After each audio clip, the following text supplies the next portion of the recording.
Morning to you. Morning. I was quite shocked when I read that, Katie. Doctor, Yeah. so you were born with this condition, cystic hygroma. So your face had cysts, your mouth was full of cysts, your tongue didn't fit. I think she took it, you know, first and foremost, she was probably commenting on the professionalism and the lack of it. And then she would probably, you know, I think it was a time where we just didn't know what I was going to turn out like or how my life was going to be. And so. how has your life been? So you were born with this condition. You had cysts, you said, over the side of your face, in your mouth predominantly. Some people get them on their body. How did that affect you when you started going to school and growing up? I think a lot of people expect it to have a massively negative effect, but it really didn't.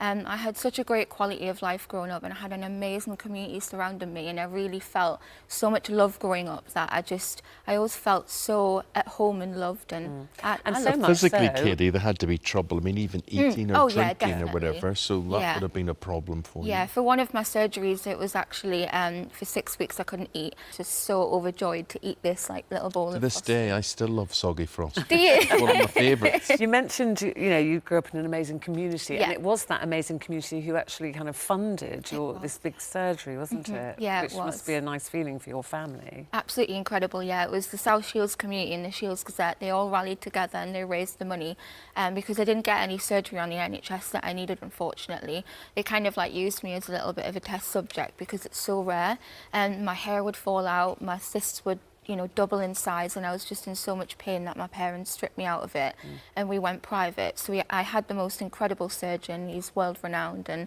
he's just a sweetheart. He actually rescued someone from a Peruvian jungle and adopted him, and so basically he done all four, and what he did was I have a scar from just below my ear to my chin, so he debulked all the cysts from my tongue, so it's from the floor of my mouth and my tongue, so it fit in my mouth and I could eat and breathe.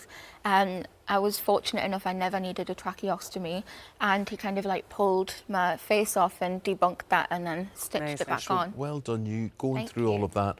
They still haven't gone away. No. They're still there. They are, yeah. But you've just acted as if they're not there at all, Yeah. and you've got on with your life. So how important is that to sort of assert yourself and to be positive about who you are? I think it's the most important thing you can do. I think although I've been faced with this adversity, it's actually probably been one of the best things that's ever happened to me, because I would never have had the opportunities that I've had and the outlook on life. It's given me the motivation and the love for what I do to just take it as far as I can. So how did the beauty blogging start? It's a bit funny because my mum was really sick of me on Facebook all of the time, so she banned me. So then I went to YouTube instead and got addicted to makeup tutorials. And then I just kind of, my love stemmed from there and grew. And I believe you're also working with the Prince's Trust. I do, yes. I'm one of their digital ambassadors. And to be able to work with them is just incredible, because it's all about equality, you know, giving everybody that equal opportunity in life to do what they love and follow their dreams, no matter what background they've come from. And it means a lot to me to be able to support And what them. is the ultimate dream for you now?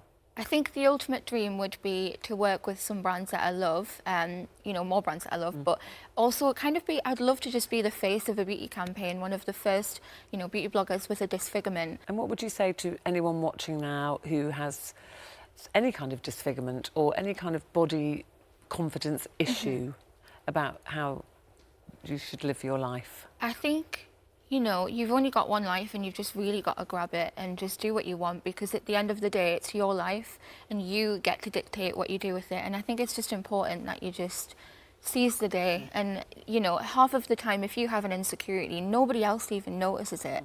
Like, so many people have said to me today, oh, you haven't got a disfigurement. And, you know, it's not about that. And you just got to roll with it and have fun. Well, Live Katie your life, Meehan. seize the day, as you say. It's been lovely to meet you, Katie. Or carpe diem, as Carpe the diem. Latin. I didn't want to butcher it. Good speaking to you. Well, Thank good you luck very with much. Good everything seeing you're you as well. doing. Good luck with that.